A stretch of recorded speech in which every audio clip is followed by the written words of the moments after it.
বাংলাদেশের রাজনীতিতে ক্রীড়াবিদদের অংশগ্রহণ নতুন নয়, তবে সংসদ সদস্য না হয়েও মন্ত্রিত্বের তালিকা এখনো ছোট।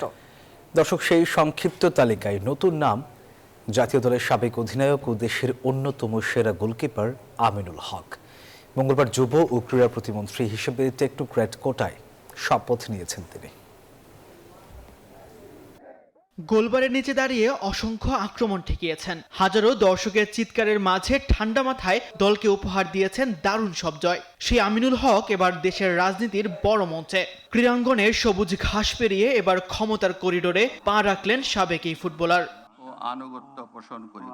সবশেষ জাতীয় সংসদ নির্বাচনে হারের পর যুব ও ক্রীড়া প্রতিমন্ত্রী হিসেবে দায়িত্ব পেয়েছেন টেকনোক্র্যাট কোটায়। নির্বাচনে পরাজিত হয়ে কিংবা সরাসরি টেকনোক্র্যাট কোটায় মন্ত্রী হওয়ার নজির আগে ছিল না কোনো সাবেক ক্রীড়াবিদের। সেই জায়গায় আমিনুলই প্রথম।